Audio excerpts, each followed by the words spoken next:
بسم الله الرحمن الرحیم.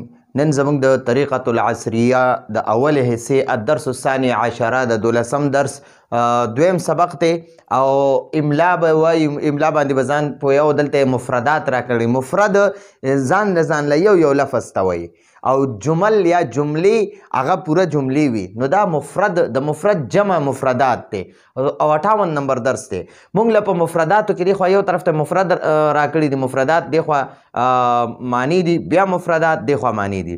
اوس موږ له انا راکړي، انا زه، انت ته، انتما تاسو دواړه، هما هغه دواړه، نحنو مونږ، اوزونن غوږ، اصبعن ګوته، قبله ته وایي، قبلتون ورته وایي عربی کې، او کعبتون هماغه قبله ده مونږ ورته کعبه شریفه وایو. نشیطن دا چست ته وایي، تر و تازه چې وي هغه ته نشیط وایي. او سست انسان چې کنه سست هغه ته کسلانون وایي. او مریض بیمار ته وایي مریضون. صحیحن صحیح سالم تندرست ته وایي. او طلاستن جاړن ته وایي. دا چې کوم مونږ په بورډ لیکلو کو بیا په کومه کپړه یا په کوم فوم باندې صفا کو هغه کپړې یا فوم ته جاړن وایي. طلاسه ورته په عربی کې وایي. هرتن پیشو ته وایي. الازهار چې دی دا د زهرتن جمع ده، ٹھیک شو. ګلونو ته وایي ګلونه. زهرتن یو ګل ته وایي. الازهار ډیر ګلونو ته وایي. الحجاج حاجی یو حج کوونکي ته وایي چې یو کس حج کوي نو هغه ته حاجی وایي. چې د دوو نه زیات کسان حج کوي، 3 کسان، 10 کسان، 100 کسان، 1000 کسان، 1 لاک کسان، 10 لکه کسان، 10 کروڑه کسان، نو هغې ته حجاج وایي. حجاج حاجیان، ډیر حاجیان. جناحان جناح یوې وزرې ته وایي او جناحان 2 وزرو ته وایي. عصفور چرچڼې ته، عصفور دا چرچڼې ته وایي. مرغۍ چې وړه مرغۍ، موږ ورته مرغۍ هم وایو، چرچڼ هم ورته وایو.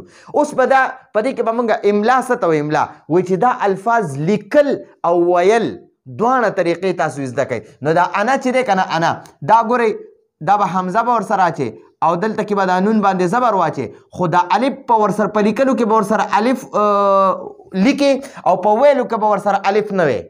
ٹھیک شوه. دا د دې املا طریقه د دې شوه. انته چې دی که نه، انته نو دا به همدقه شانتې ولیکې، ان او دا تا به ولیکې، خو په دې حمزه باندې د الف باندې به د پاسه را ورکوټې حمزه اچئ. او انتما همدقه شانتې ورکوټې الف باندې به ورکوټې حمزه واچئ، بیا به پې زبر واچئ.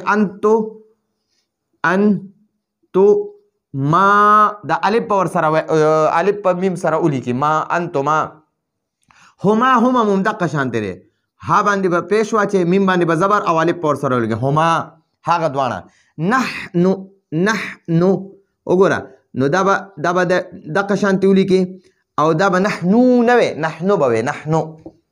ښه. اذنون چې دی، اذنون دا غوږونو ته وایي، او غوږ ته وایي، یو غوږ ته وایي. په دې حمزه باندې په دې الف باندې به ورکوټې حمزه واچئ او زال باندې به پیش واچئ، په دې حمزه به هم د پاسه پیش واچئ. او دا اذنون چې دی که نه، اذنون نو ویله کېږي داسې، ویله کېږي اذنون، لیکله کېږي اذنون، د نون باندې به تنوین اچئ. خو عرب دا اذن وایي، اذن د نون باندې دا نون ساکن وایي، خو لیکي به ته تنوین سره، وی به اذن، لیکي به اذنون او وی به اذن. ٹھیک شوه. او دقه شان اصبعن چې دی په الف باندې حمزه واچوه او پیش پې واچوه او سواد سره به لیکې. ٹھیک شوه. سین سره به نه لیکي، اوس سین سره نه دی، سواد سره دی. اوس بو او دا به عن شي، اصبعن دی نو ته به دا داسې وی. ګورئ اصبع دا عین به ساکن وی.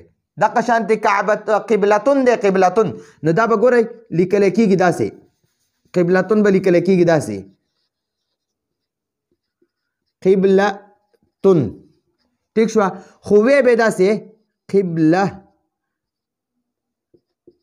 قبله دا ها ساکنه به وي، خو بیا به لیکي به هم داسې ګول تا به لیکي، خو دا ها ساکنه به وي، لیکي به داسې قبلتون او وی به داسې. ګوره ورته قبله، لام ها زبر له، قبله وی به داسې. او کعبتون چې دی که نه، کعبتون نو لیکي به دقه شانتې څنګه هم چې لیکلی دی کعبتون او وی به داسې کعبه،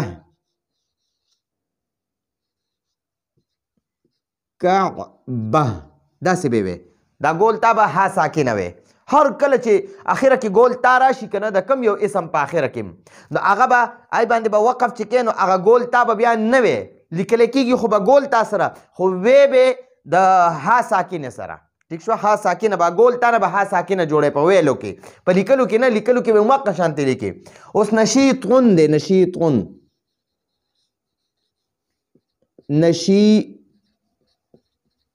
نشیطون دا توا سره دی نو دا به نشیط توا به ساکن وي او دا به توا سره لیکي تا سره به نه لیکي دې نه مخکې درسونو کې ما نشیطون تا سره لیکلی دی خو هغه مې غلطي کړې ده هغه درس بیا ما چې وروسته وکته نو هغه رانه تېر شوی او په غلطۍ کې ما توا په ځای تا لیکلی وه ډېر تیزۍ کې مې لیکل او حالانکې هغه ما لیکلي وو مخکې توا سره خو وړو رانه د بورډ نه دا لیکل وران کړي وو کوم طالبانو چېرته زه اودس تللی وم یا به ما مونځ کولو نو طالبانو بیا هغه توا ورانه کړې وه نو بس بیا چې زه رالم فورا ما لیکل کول نو هغه توا په ځای ما تا لیکلې وه نو نشیطون چې دی توا سره دی ټیک شوه بیا دغه شان کسلانون چې دی کسلانون ټیک شوه کسلانون دی او ته به یې نون ساکن سره ټیک شوه مریضو داسې به وې نو داسې دا ټول چې دي دا به په دې طریقې سره وایي نو دا زموږ د نن ورځې درس